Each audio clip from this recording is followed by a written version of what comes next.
Hi, Motion Folk. I'm Sabrina Cheney. And I'm Penny Niederlander. And you've tuned into NoGraph, the motion graphics podcast where motion graphics is all but forbidden as a topic of conversation. The idea is we're all familiar with the social media peer pressure that there's always a new program to learn, a new style to master, endless tutorials and presentations to catch up on, Slacks and Discords to join.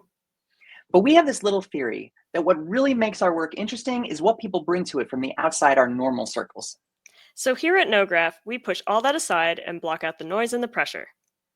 Every week, we'll have a special industry guest on, and we'll just talk hobbies and passions and whatever they love to do when they're not at their desk. And at the end of every episode, we'll turn the mic over to our new friend, and they'll have a couple minutes to tie it all in. This is a podcast about our industry from the standpoint of a sustainable lifestyle and an ever-deepening well of inspiration.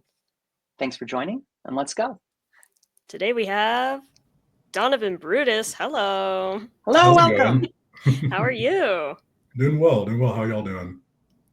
Doing good. Doing pretty good. Nice. Thanks for being with us. Mm-hmm. Absolutely.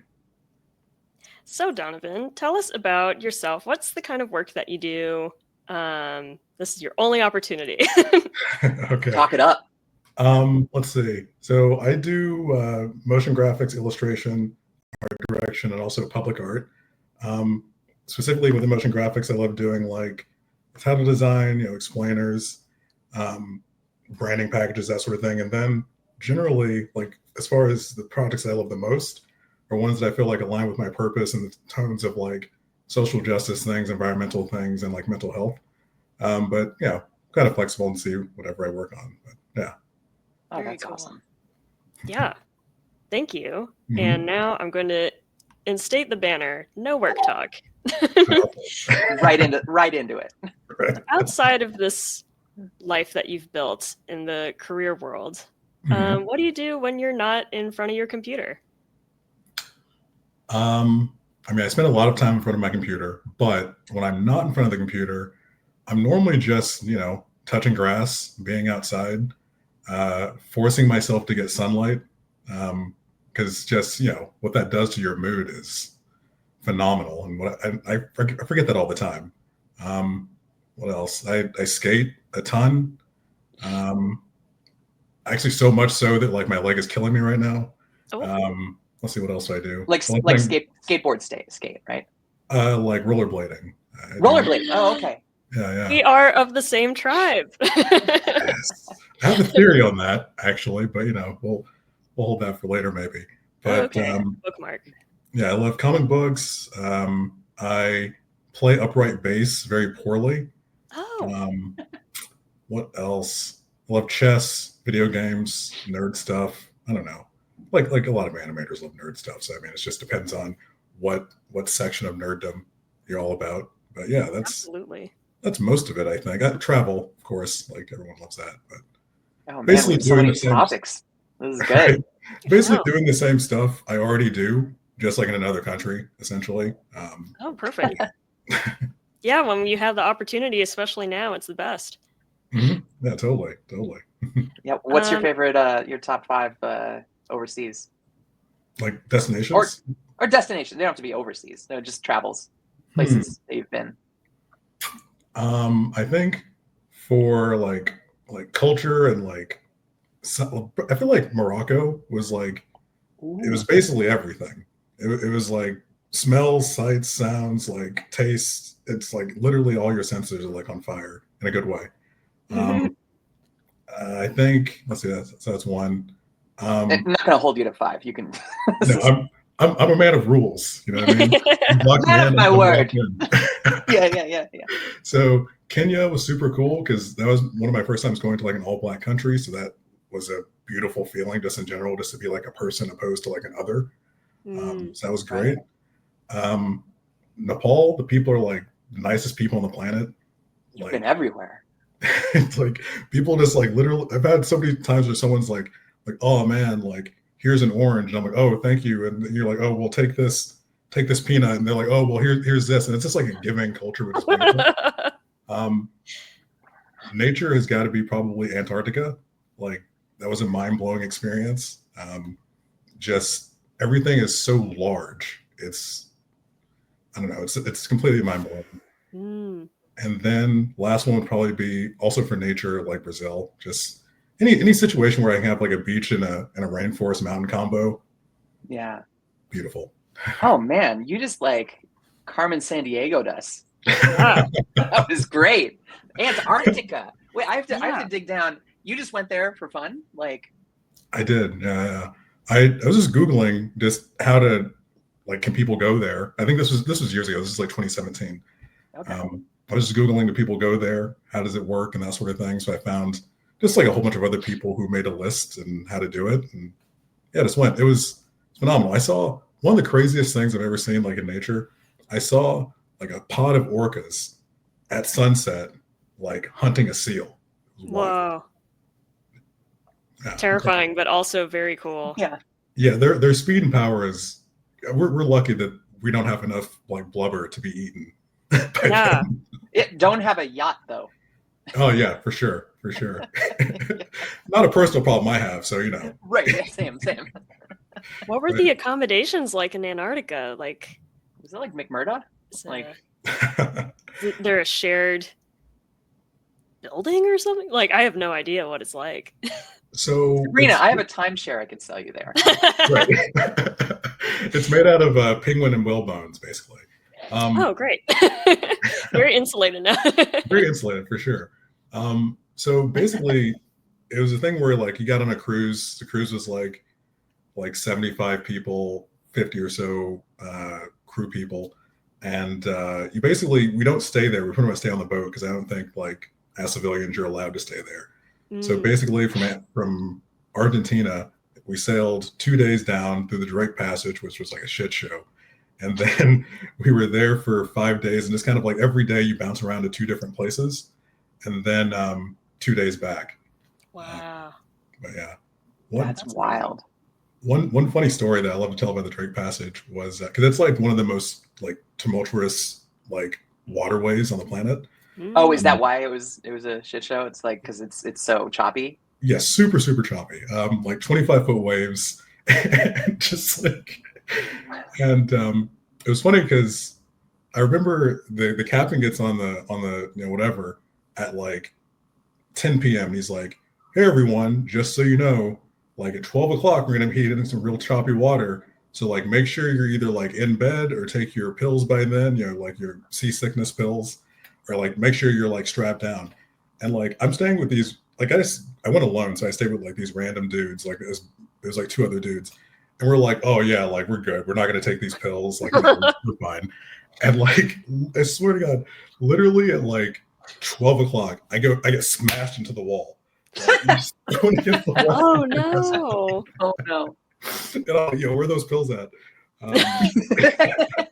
I don't know that the pills really like do anything for getting smashed into a wall though, right? Yeah, they're definitely not the best for like a healing situation, but it was because I don't normally take medicine of any sort, usually not like a lot, unless it's like I'm dying.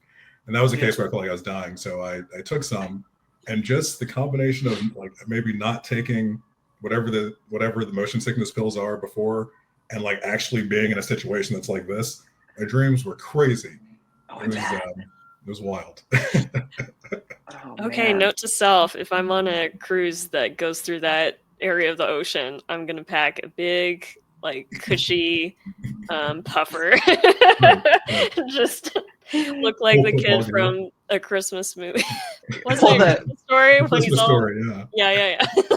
Like your arms up, you got to put them down, they bounce back up. Yep. Oh my God. You were an adventure traveler. That's freaking cool. Yeah, for sure. What about y'all? What's one of your favorite places you've been? I went to Hungary with my family when I was 11, and that's still like top tier. That was like opened my world a little bit. Nice.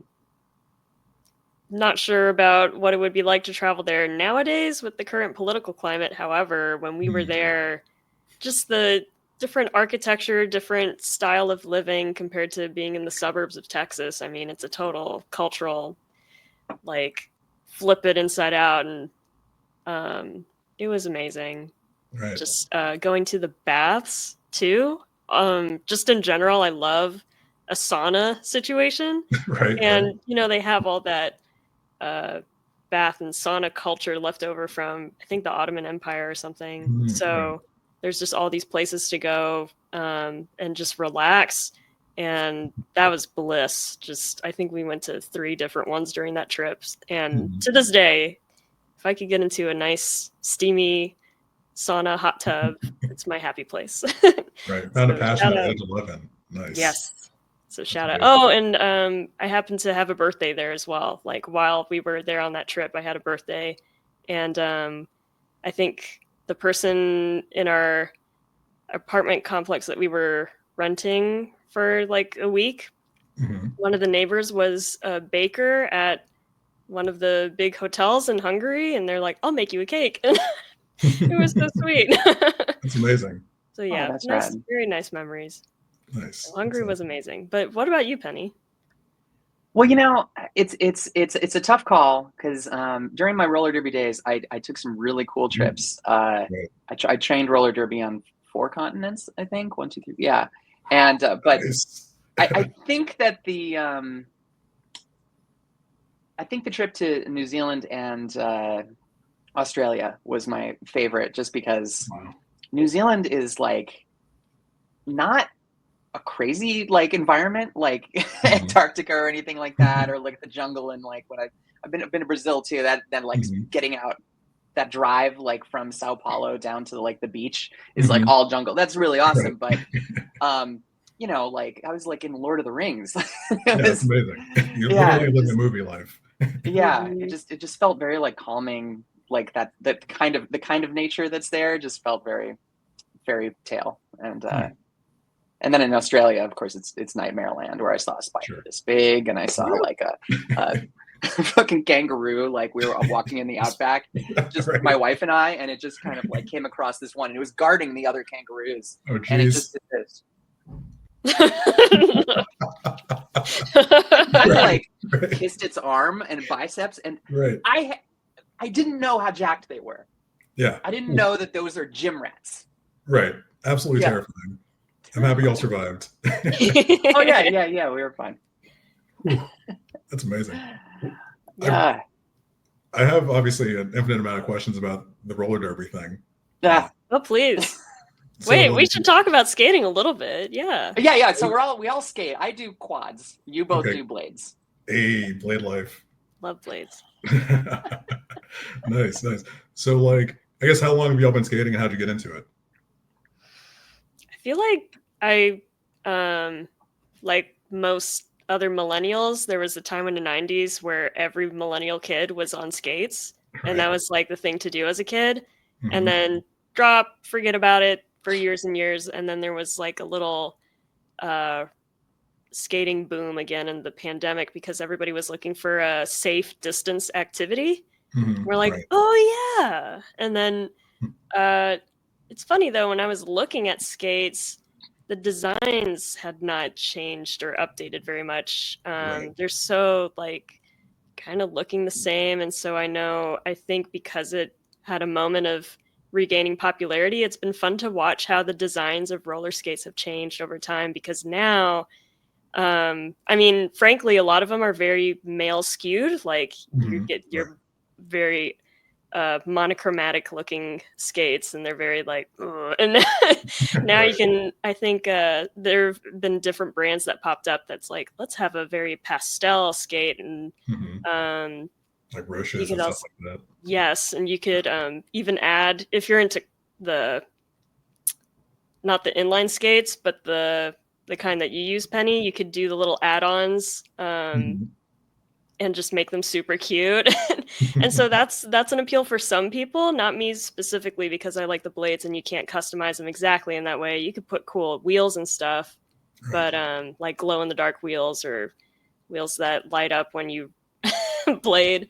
But some people like the aesthetic of what it looks like when you skate, and so they get really into that. So just observing all of this as a hobby was really fun to get into. But yeah, for me though, I'm in New York, and so it's hard to find. If I were back in Texas, I'd go to an empty parking lot But Right. in New York, nothing is empty. Yeah. So trying to find a place to skate is kind of difficult. However, I can name drop Xanadu. They're a roller skating rink that opened in New York, and they're so fun. It's a Mhm. little bit small, I think, because of space constraints, but Right. it's a vibe. It's a fun place to be. They have different DJs that come, and they have different themed nights. I'm a fan of the goth skate nights. Those are great. Nice. What an But yeah, unexpected combination.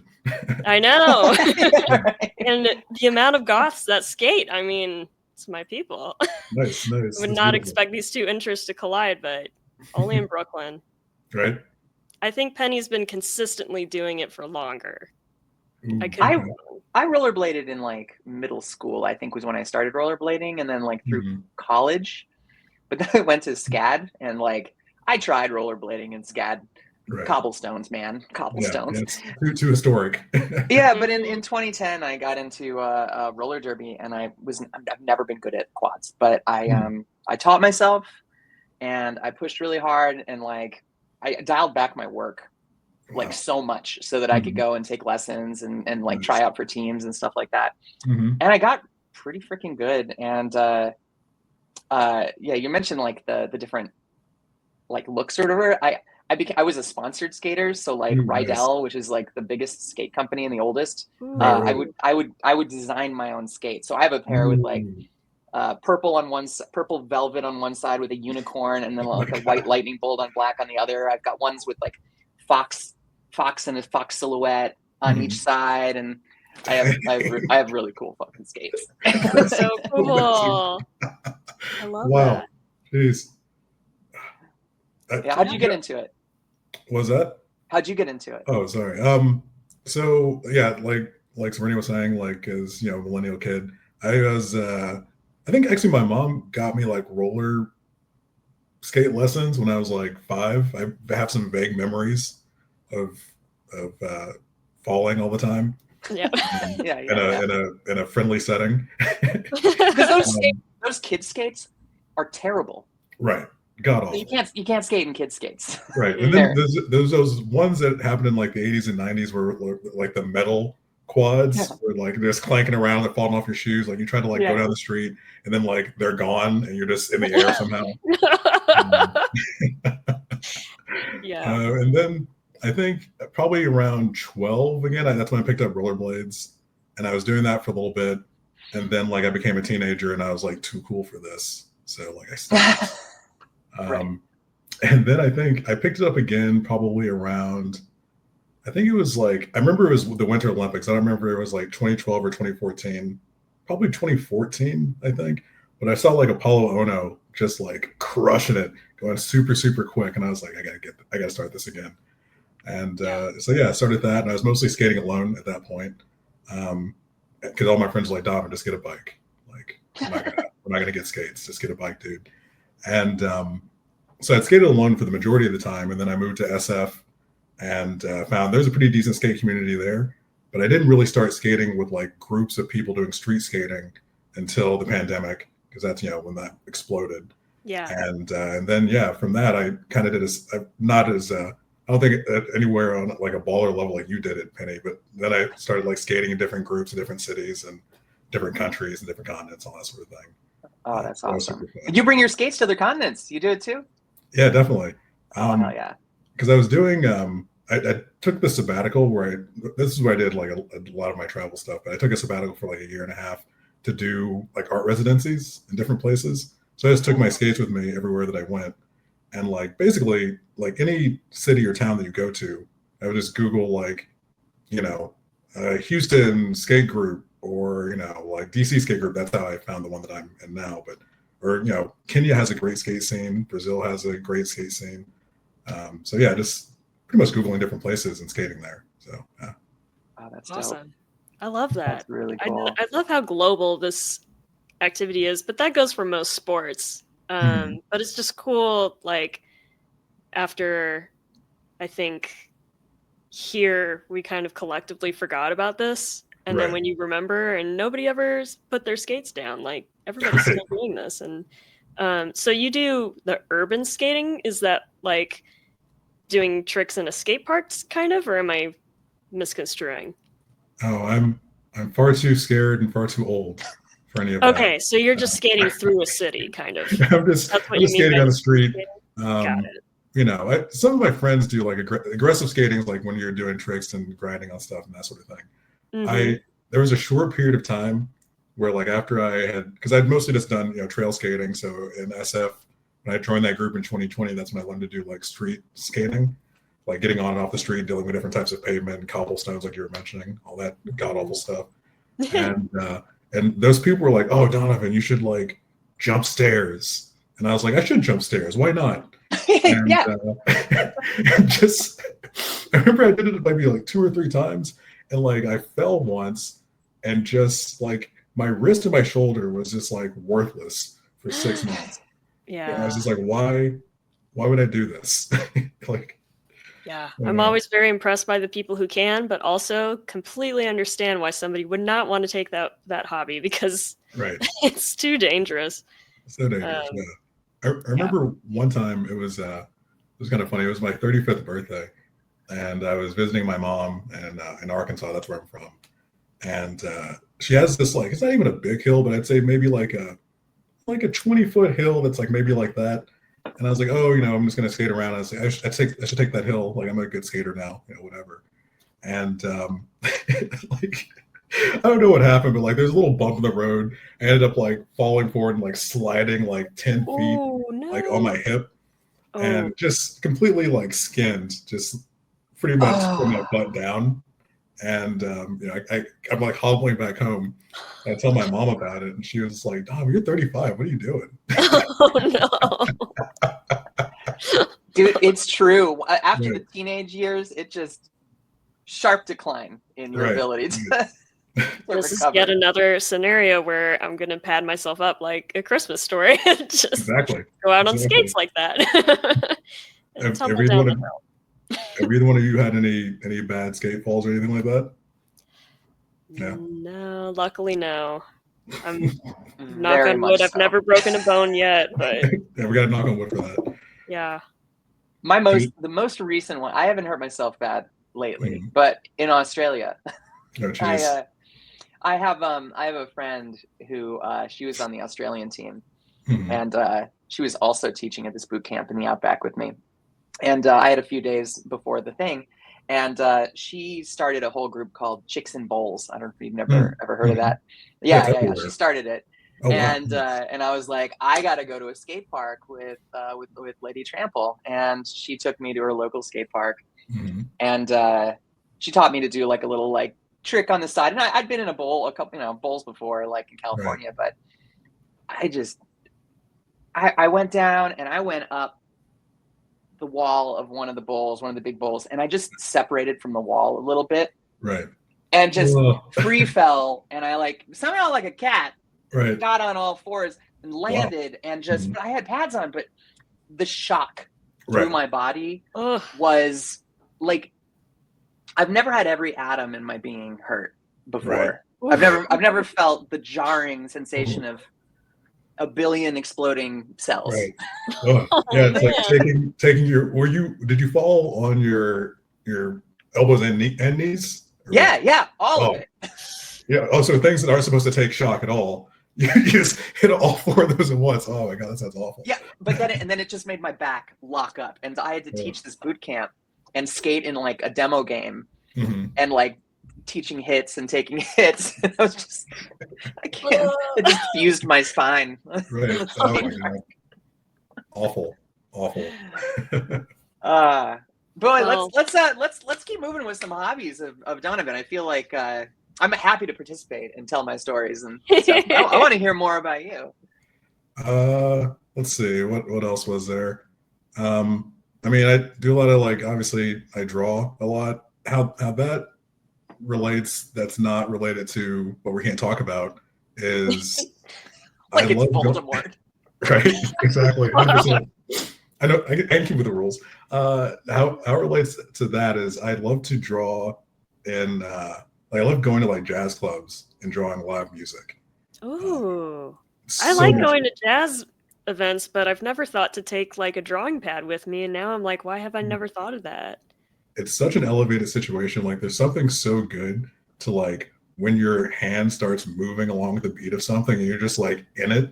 It's like such an interesting zone to be in. I absolutely love it. Do you have a preferred medium for that? Like usually, I mean, I like I'm like a dry media pencil guy. I can't paint to save my life.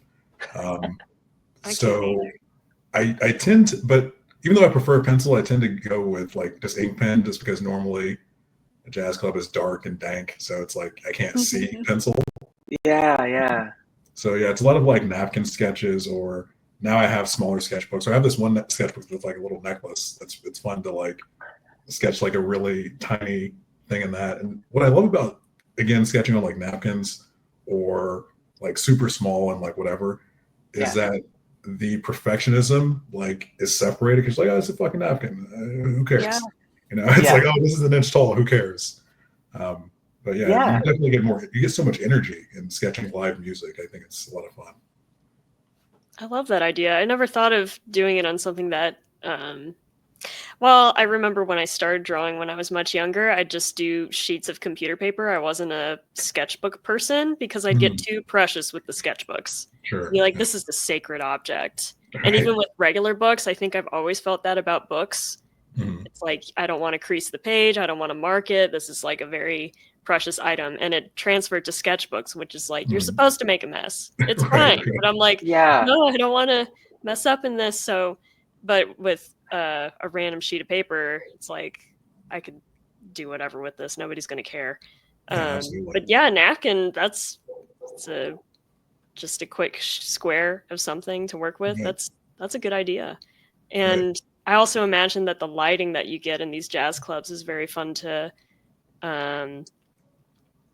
like the different shades and shapes that you get from that are unique compared to other situations.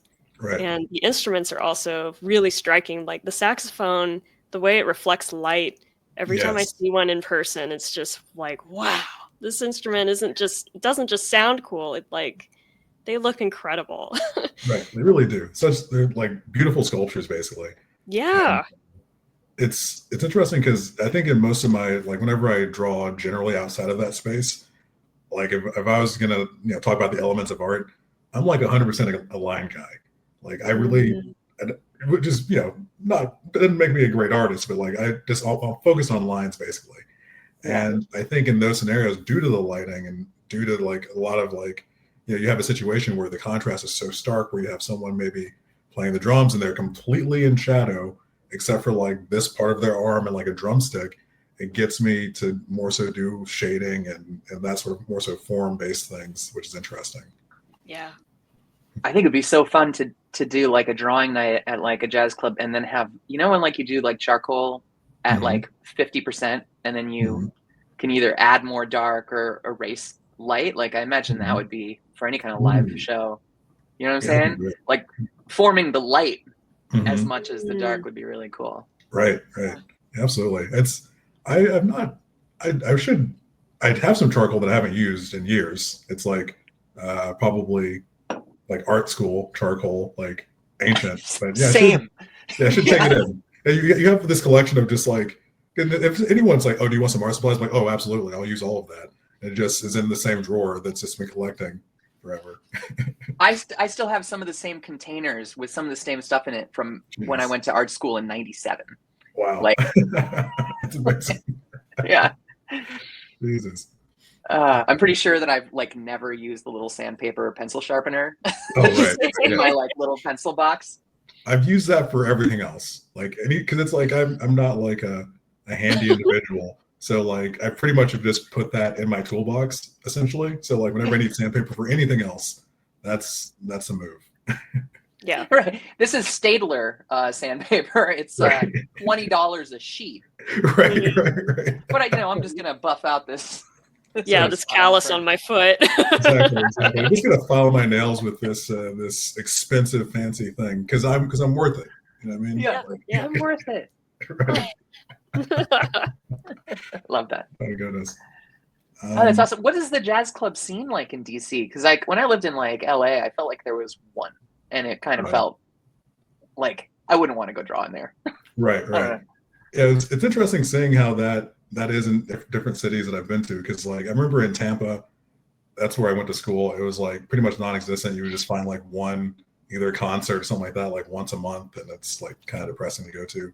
San Francisco was great. Had a great jazz scene. Yeah. DC is better in that sense, I would say. Like I still like, because that was like where I lived for so long. There was some home places I loved in SF, but like literally like a block around the corner, there's a place that plays like every Tuesday. There's like a lot of like home bands, I feel like, in a lot of bars.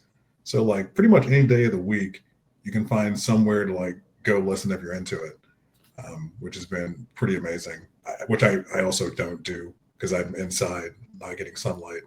But when I make the decision to go outside, I'm happy that they're there. But yeah, it's a good scene. And it's a lot of people like know each other and that sort of thing. So you get to see like kind of different people like grow and evolve with the combination of like a lot of like, because it seems like a lot of bands will have like a situation where it's like one kind of person who's been doing it for, 40 years and then some younger kids that kind of come along with them. So that's a lot of fun. Yeah. Oh, that's awesome. You need to pass down the wisdom to the young folks. Maybe you need to do that too. Get a little drawing protege. Be like, okay, this is how you do this or that. Right. Teach them some god awful line art, some stuff like that. It would be fun to have because I know that there's drawing groups, but most of them are kind of like drink and draws or like more figure drawing thing. That's kind of an interesting elevation of like drawing a club. Yeah. Who knows? Maybe it'll happen. This is the beginning of what's happening. Totally. Yeah, that'd be a really because I don't know. I feel like the drink and draws kind of felt like they became sort of like trivia night. Right. Where, it kind of like, is it like, all right, there's going to be a model, there's going to be like a billion people, and people are going to be kind of like just drinking and talking. I don't know, but I feel like that's just the same environment over and over again, kind of, right? Like I'm in a coffee shop bar. Right. But like, yeah, I think like you're saying, like with the lighting and stuff like that, it's not studio lighting that you're setting up in a jazz club. Yeah, you're setting yourself up to struggle, which is yeah. Which is important for any young artist or old artist. So. Yes. It needs to be harder to draw. Then you'll really push yourself. Exactly. It's like I already can't really see with these, and then plus this. It's like, oh, now I feel like Van Gogh now. I'm really getting after it. Oh yeah. Oh, I love it. Oh, that's great. So I'm relating to what you've been saying about like definitely exposure to vitamin D will make a huge difference in your in your mood and everything. I remember not that long ago, since it's spring and the sun is starting to come out more, the first day that it was even mildly warm, it seemed like all of New York was outside, and I thought to myself specifically, wow, the city feels happy today. And then I was like, I think it's just me. Like, I think I've just been exposed to sunlight, and now I feel better. It's huge. Yeah. It's also, I think, the somewhat unfortunate part of living in a city, obviously there's less like nature things to do, but also like, you have like as far as like seasons and how just general large crowds of people react, it's like springtime just feels so happy and it's like delicious. Like everyone's you look across the street, someone's sitting in the grass and they're like, they have that feeling like, oh, I've been inside too. And it's a connection that kind of forms. I feel like people are just friendlier, more talkative. And then like, I don't know. So I feel like summer in New York is brutal. Summer in DC, brutal. I mean, Texas, obviously very brutal. But like that's a different vibe. Like that's like, oh, too much sun. I think I'm actually gonna go back inside. But like spring is. You don't want to become a bleached skeletal head in a desert next to a cactus. What's wrong with you? I like my beard is like tumbleweeded off and just. Ooh, what is that? A tumbleweed? That was Donovan's head. Right. Or beard. Right. You lived a good life, but now it's over. Oh goodness. Oh Jesus. Yeah, it do be like that here in August and September. Oh my God. Yeah, I think whenever I was doing the sabbatical thing, I took like being from Arkansas, I've been to Texas a bunch, but I don't think I've ever been in the summer. And it was just, I remember I went to Houston, like I took a train from San Francisco, like pretty much across the US, but stopped in Houston for a few weeks and just, because I don't know, I was like, oh, I love walking outside and exploring wherever I'm going. So like I'll happily walk like 10 miles in a day wherever I'm at. Yeah. And just, I almost died like trying to walk like 2 miles in Houston. I'm telling you, it's not conducive to human life. It's really not. No, 115% humidity. Yeah. You know what you'll get in Houston during the summer? Probably a hurricane and like really disgusting humidity. Like it just feels like walking out into a swamp. And swamp foot. Yeah. 100%. Terrible. Walking to Whataburger was kind of worth it though. I do love that. So. Where? Whataburger. Mm-hmm. So just getting some grease after sweating all of my. Well, you gotta hydrate. I mean, grease straight. Exactly, grease straight. Yeah, replace the hydration with grease and become stronger and slippier. You know what I mean? Want to go get an oil change? Right. Exactly. Goodness. Oh my God. The idea of like walking through Houston swamp heat in like summer and you get to your place where your destination, and the destination is a hot greasy burger. Right. Like, can I introduce you to a smoothie shop? Right. That's definitely what my body wanted. Like, hey man, can we get like a mango smoothie, please? Ring out the burger over your face like it's made. It's in slow motion. It's a vibe. Yeah. Oh, that's awesome. Jeez. Well, returning now from these thoughts of the heat to a nice air-conditioned inside environment. Right. We have video games mentioned, comics mentioned. Today was the Nintendo Direct. I don't know if you watched about the Switch too, but I was ecstatic that they're finally adding GameCube games to the Switch library. That's all. Yeah, that's all I want. Wind Waker might be the draw. I'm so happy. I feel like Wind Waker, like, it's one of those things that you saw as a youth, and I feel like for me at least, like it kind of shifted how I wouldn't say how I draw stylistically, but like how I use color for sure. Yes. Like stunning, absolutely stunning. No, I made a huge. That's like, down to my bone level of artistic inspiration. Wind Waker was huge for me. I think that came out.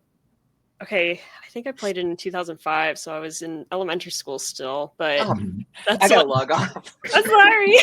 Sorry, it's past my bedtime. Right. No, honey, you'll be young forever. We'll all be young forever. It's fine. Right. We're in a magical. There's three of us. This is a magical Triforce where age doesn't affect anything, and our bones aren't brittle. And absolutely. Right. I think. And this is going to transition to the double bass, I promise. But when I was in 5th grade, that was the first year I started playing viola. And the first thing that I taught myself, because I can play by ear, I can't read sheet music. I can't make sense of it. But I would pluck the theme of like the intro screen when you're at the home screen for Wind Waker. And it's like, and I'd be like plucking along, and I taught myself how to do it. And I swear, if you handed me a viola right now, I would be able to pluck it out. It's just like muscle memory inside me now. That's amazing. Yeah, but I was obsessed with Wind Waker. It was huge for me, and I still love it. And so I'm very excited that I'll have the opportunity to play it again in 1080p. Yes. That'd be great. Crisp. So crisp. I feel like, I think. It was actually during one of this art residency I did in Australia. It was in Tasmania. It was like they had I don't know what this thing is called. I don't know if it's a viola. It's like the thing that's smaller than. So you have like a double bass, and then there's like a cello, and then there's this thing. That's viola.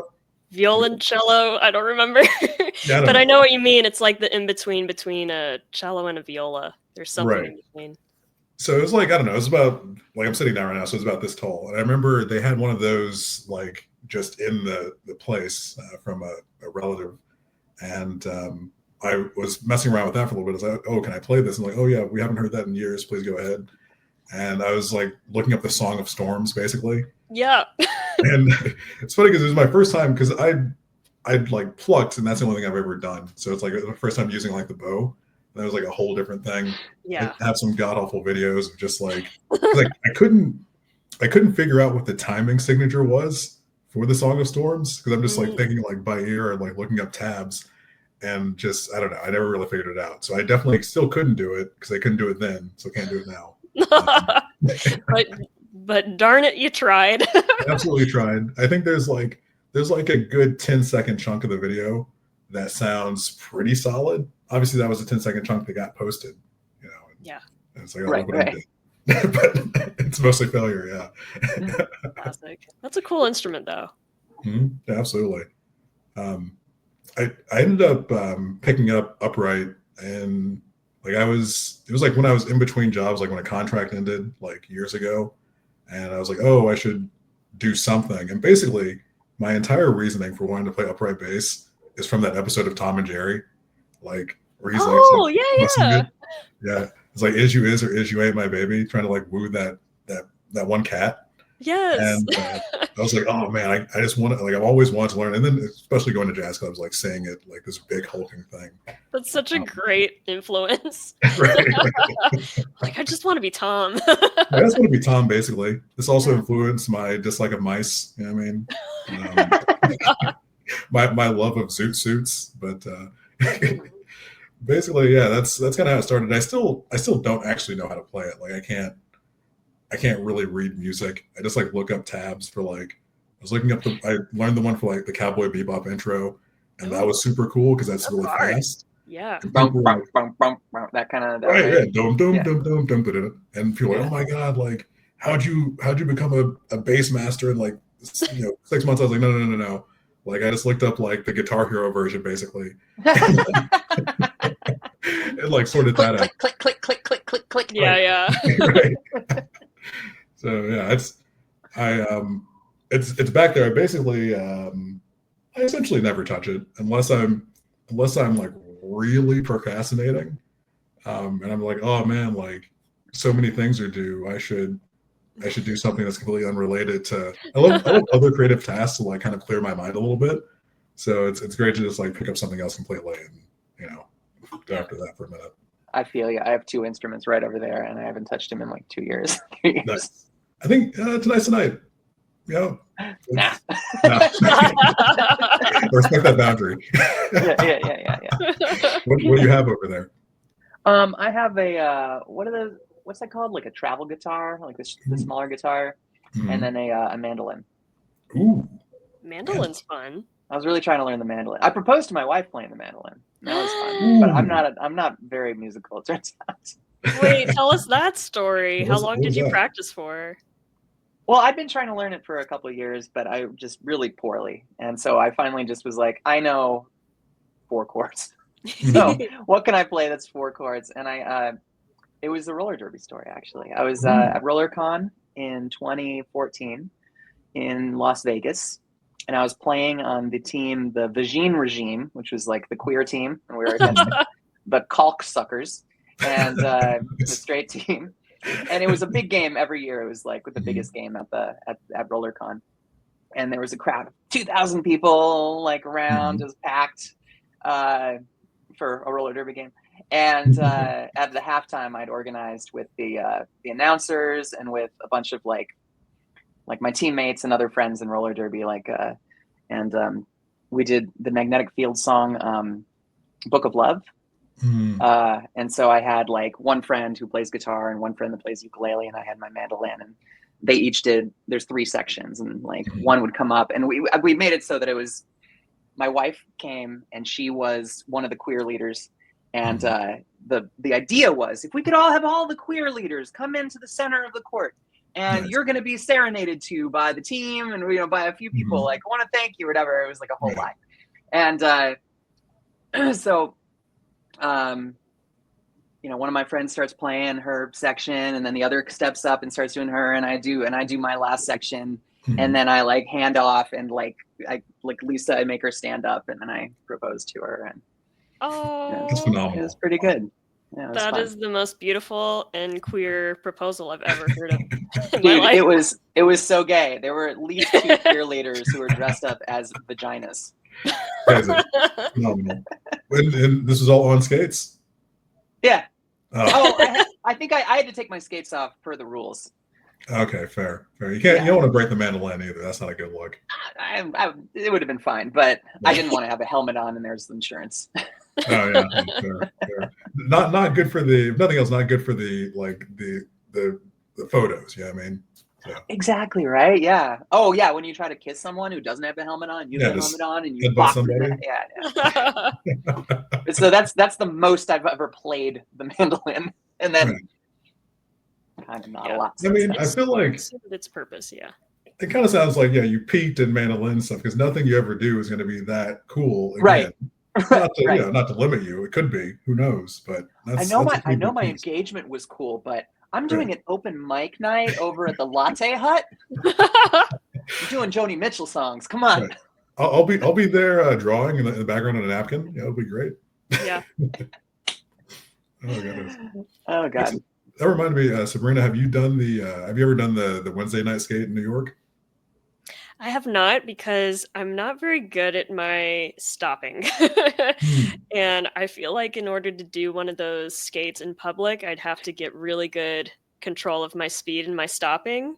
I'm still more of like, okay, find a wall that I could just kind of smush into.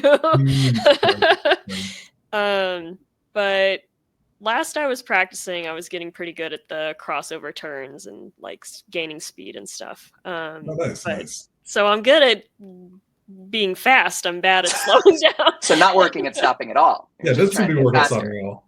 I mean, stopping is the worst part. You just want to go fast. I know. It's not the hedgehog style. You know what I mean? Just like go.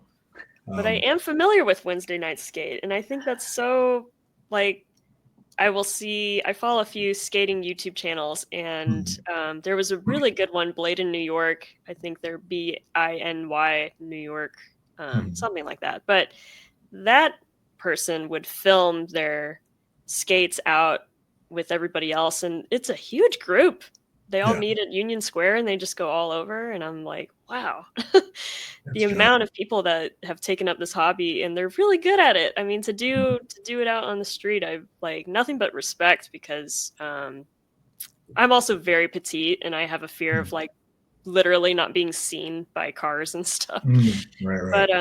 But if I were like with a large group, I think it'd be different, and just snuggle in the middle and stay there. It's a lot safer skating with a large group, because I've skated in the street for like 5 years. I don't like to skate in the street alone. Like I'm not like a commuter type person or whatever else. But when I'm in a group, like, it's great, and especially that group, like the New York one's people of all ages and all like skill levels. So there are other people who, I mean, they probably shouldn't be there if they can't stop. They're there. Other people help them stop and that sort of thing. And but it's crazy though, because again, with skating in other groups and like different cities have like skate events or whatever. Like there's like Skate Miami or New York has like the Big Apple. Yeah. And it's crazy though, because just their regular Wednesday night is like bigger than most like other cities like big main event. So it's incredible. Yeah. It's a very strong sense of community too. Like living vicariously through the person on YouTube, you could tell like people know this person and he's a regular and whatnot. So if that's something that you really like doing and you show up consistently like that, you can make so many friends that way. Yeah, absolutely. Really that was kind of like the thing that I was mentioning earlier, as far as like the thing that I was noting. I think that like I often tell people, I normally telling the opposite group the opposite inverse of this, but I feel like of the different types of like groups that I'm kind of a part of, as far as like fine art groups, like I don't know, Caribbean groups, whatever other various friend groups I'm a part of. I feel like skaters and motionographers, there's like there's a thing where it's like I feel like most people that I meet who do either one of these things, there's like a natural vibe that occurs. And I think it's just kind of interesting. Skating in particular, I think, and this is obviously different from roller derby, which is a team thing. But I feel like especially like people who like skate in the street, it's like kind of like a solo activity, but people still choose to do it together. So I feel like that brings together like a kind of a collection of like introverted people, but still people who enjoy, you know, the things of other people. So I don't know. I feel like there's something there, but I'm not a psychologist, so I can't really link it together properly. No, I get you. There's like the best kind of the the best social activities are where you have activities, I think, right? Where you have like, you know, hey, you want to get together and sit down and talk? Like that's a type of person. Not everyone is that type of person. But kind of anybody is a hey, you want to go do an activity? Oh yeah, okay, all right, fine. I am 100% that type of person. I'm more of like, okay, cool, yeah, activity. When do we get to the talking part? All right, okay, I stand totally corrected then. But I'm just that much of an introvert. That's why Donovan, I think, with your theory, I'm like, yep, that's me. But but also, yeah, you're right, Penny. Having a collective group activity brings people together in a different way. I should say when you don't know the people very well. Yes. Oh yeah. Do you know what I mean? Yeah. Because like, all right, that's I think maybe more my point. Like, yes. Would you rather have small talk and like go to a place where you don't know fucking anyone and it be like a sit down or a hey, I get to like skate away if this gets awkward. You know? That's my favorite thing, skating away from a conversation. Just backwards, just yeah. Yep. something I always do to one of my friends is like I'll just say something highly insulting, and I'm like, later. Oh goodness. Oh, I think your theory is accurate. Yeah. I feel like we touched on a topic that I want to kind of go back to because I don't feel like I got a Donovan answer necessarily because we wandered back into music. I want to hear, what's your favorite video games of all time? Oh, okay. So I play strictly basically only like 4 or 5 video games. Ever. Basically ever. Like I don't like divvy into like whenever like a new thing comes out, I'm like, I'm never gonna play this. I only want to play things that are like bright and friendly and childish. So I'm all like every Pokemon game that comes out, I'm on that. Any like Mario game, I'm on that.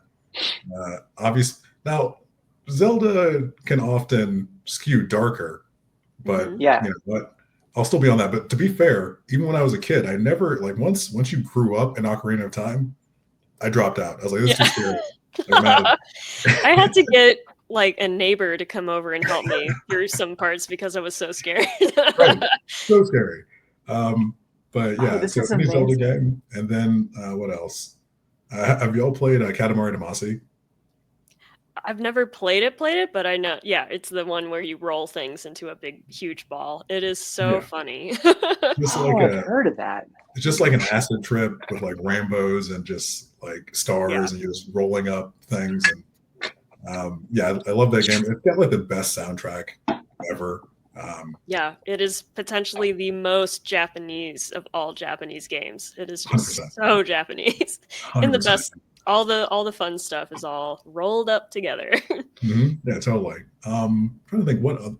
Actually, like the most common games that I play, I forgot about these, are I play chess on my phone most days, and then I also I started playing like Spider Solitaire, just because I feel like it has no there's like no pressure to it. Like, and playing it I forgot about Smash Bros. Also, but I'll circle back to that. But I feel like if I'm playing another game that I have to beat, I'm so obsessive compulsive. I'm like, I need to get like the full Pokédex. I need to have like two super strong teams that are ready to fight. I need to like collect every item possible in the game. But like Solitaire, I'm just like, I'm just not going to play this again for like a week, and it's fine. I can pick it up whenever I want to, and it's I enjoy just like how non-committal I can be with something like that because it doesn't matter. So, I get that. I was addicted to Risk on my phone for like a few years. Nice. Risk? Yeah. Isn't that like an hours long thing? No, not if you play it on the computer. It's like, Okay. you're not waiting on anyone, and it's like it's got quick roll and stuff like that. But Gotcha. that's Yeah. So is that funny. is that you kind of play against a computer, or do you play with other people? Yeah, and you'd have like several different computer like characters, like different. It wouldn't just be one-on-one. But like it was very like, okay, sometimes I lose, sometimes I win. Right. Yeah. But it's a challenge every time, and it's a little different. But like just enough to keep you engaged, like not enough to give you any level of pressure. Yeah, because like some of these games are getting so big. All right, I want your take on Tears of a Kingdom. Ooh, what is that? Oh, Zelda! It's the most recent Zelda. Yeah, I don't know. I haven't played that one yet. I played. So I was with Breath of the Wild. I played that. Like I remember, I got that one for Christmas in like 2020. No. Yeah. I got it whenever it came out, like maybe 2018. That one counts too. That one also counts for this question. Yeah, it's so just go on. open world Zelda. Yeah. Okay, gotcha. Yeah. So I ended up playing that one in like 2020 because it's like, oh, I have nothing else to do, and I was like locked in those like my entire life for 7 months. Same girl. Yes, love it. I think so. What's my opinion on like an open world Zelda game? Being compulsive to finish everything. Those games, I almost wanted. I had to like rage quit after hundreds of hours. Yeah. Just trying to find the goddamn Korok seeds. Like there was just little things, or like I need to upgrade all of my armor. I don't know why I need the like. Have you seen what happens when you do finally get all of the Korok seeds? No, because I've never been able to get them all. No, it's because I think they deliberately do not want you to be completionist about it, and so when you collect them all, it's the most anticlimactic. It's just like, okay, you did it. That's it. You did it. Like you would think that you get like, am I gonna get the most legendary something or other or power up? And no, they're just like, good for you. Oh my god, that's actually, thank you for telling me that. Yeah, don't bother. You don't get anything good. The thing that I was doing, I think where I left off on that game was I had gotten like a lot of things, and I had like 2 more things to do. One of the last ones was I had to get like a perfect where you're doing like the archery, like riding the horse. And it's just like aiming is almost impossible, and but I remember I was doing that forever, and I was like, you know what, Donovan, like what if you just didn't do this? Yeah. And then I never played it again, but I still part of me still wants it. You know what I mean? Yeah. I absolutely oh god, sorry. Just quickly mention, there's an indie game that's called Wander Something, maybe Wander Song, that I think it's about you're in a tea house and you're like your character is burned out, and so the game is kind of like very forgiving on things like you don't have to do that if you don't want to. And it's just, can you believe a game giving you that kind of energy? Like you don't have to do this if you don't want to. And I'm like, that's like total paradigm shift. Does this side quest give you joy? Right. Yeah. No, really. They're like, if you don't want to do this activity, you don't have to. I'm like, wow. That's lovely. Yeah. I feel like there's a 50-50 chance that it might make me like, it might hit me with some like reverse psychology. Where it's like, oh, really? Oh, right. Oh, you don't think I need to do that, huh? Like hell, I'm going to skip this now. Exactly. Yeah. God. But Penny, were you going to say something? Oh, no. Just there's just so many games where there's like a challenge, and I just have to like. It takes me a long time to quit, and I just have to be to the point where I'm like, I'm not having fun anymore. This is not joyful. This is freaking Ragnarok, whatever what's that game?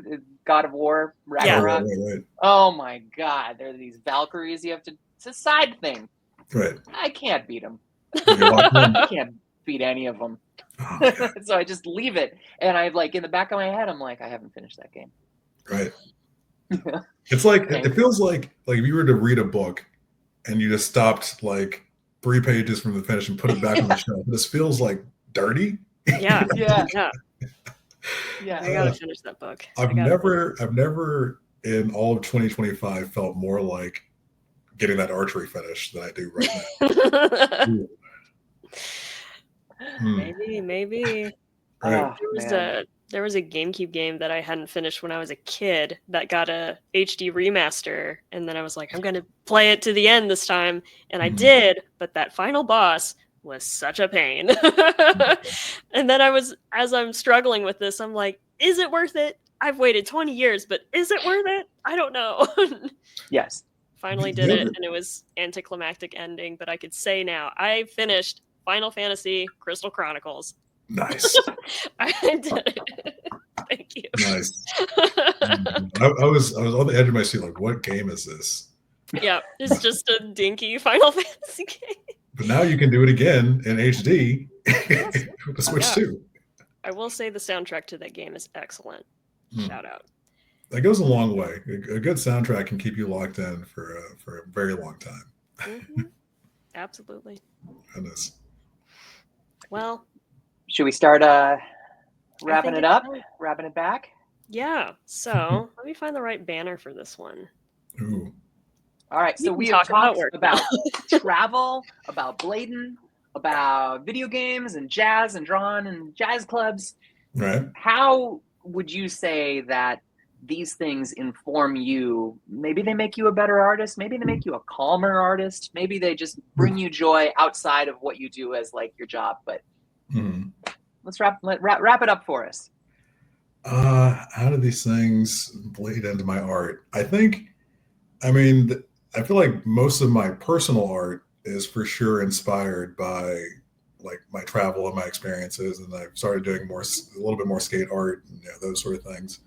But I think just generally, again, being outside and touching grass is just less likely to make me on edge. Like there's like a notable difference from if I take like 10 minutes and meditate in the morning before I start work, whenever I don't. And it's just like scattered brain stuff, can't focus on anything, that sort of thing. And just, an email, you read that email the wrong way and you just start thinking thoughts that shouldn't be replied to, you know what I mean? And so I just think all these things for me are just part of pretty much mitigating my stress. And like, one of my friends was actually telling me, this is just a general life thing. He was like, if you are like living somewhat healthily and, again, getting sun, eating decently, and getting your energy levels decent before you come into a stressful situation, obviously you handle it a lot differently. So I feel like these are just like living like pretty much doing the things that I enjoyed doing when I was like 8, keeping that writing. It keeps me generally happier and generally more creative and, taking all sorts of risks, I think. That has worked out pretty decently. I really like that. And I think it's true. It's something about getting back in touch with what we did when we were kids, or just starting out with art and what you experimented with. When you can get back in touch with that as an adult, it makes a huge difference compared to constraining and I got to keep up. And it's a lot of expectations we put on ourselves as adults that we did not have as kids. So we can find a balance. It's all the better. And I think the other big thing is it's nice to have something or a number of things that you can like fail at and not beat yourself up. Because like if I make like an animation that looks terrible and I release it and like nobody likes it, I'm like depressed several days. But then like, if I try a skate trick and that doesn't work out, who cares? Like I'm not a skater. Like if I play the bass and I like miss lines, like who cares? I'm not a bass player. Yeah. So it's like finding ways to kind of like fail with grace is quite nice. And that also I feel like helps me fail better and in other areas, especially with more professional things. So yeah, I noticed you said that when you were saying in the very beginning of the video, there was one of the things you're like, I do this not well or something like that. And I meant to circle back on that and I didn't. But that's a really great tie-in point, because like in our professional lives, we don't have the grace to fail. Like then we're off the job. We're not gonna have it back. Right. I mean, like that's if you think about it, like most of the jobs you've done, 99%, you probably didn't fail because you had no option. You had no option to fail. Yeah. And there's the whole pressure of like, you're only as good as your last thing. And it's like, ooh, my last thing was god awful. So those pressures surmount. It's like you've had to kind of find a way to kind of relieve that pressure. And mess up and potentially learn from it instead of mess up and feel like, oh, this says something about me as an artist or whatever. Right. Yeah. Oh man, I got to pick up a hobby where I'm just shit at it Yeah. as a release valve. Mandolin. Oh no, you're right. I have one. Yeah. You're right. It's right there. You could start doing like abstract avant-garde mandolin playing. So like, Right. you know, there's no one knows what this is because you're not the artist that's within me. You know? Yes, Yeah. this is a sound collage that I do with the mandolin. Yeah. Right. This is a little piece I like to think of it as being about a player that doesn't know how to play their instrument. Exactly. It's not that I can't play it. It's the story. Yeah. There it is. There it is. You wrapped it all together. Yeah. Yeah. Thank you so much for joining us, Donovan. This has been a really great conversation. Absolutely. Oh, it's been awesome. Yeah. Yeah. Where can people find you? I'm on the planet Earth. I'm in online. I'm Donovan. I think there's only one other Donavon Brutus that exists somewhere in South Africa, so I'm easy to find that way. My Instagram is Donovan Made That, so that's where you'll see art stuff, and on my story it's a whole bunch of skate stuff, so you can see that part's real. I should probably be doing a little bit more art than skating so much, but that is what it is. Yeah. Yeah. Well, thank you so much. You're finding your joy. Exactly. Yeah, thank you. This has been a treat. You've been so fun. Yeah, absolutely. I had a blast. Thank you all for having me. Yeah. All right, everybody. See you on the next episode of NoGraph. You could follow us on YouTube, Spotify, Apple Podcasts, yada, yada, yada. Thank you. Bye. Bye.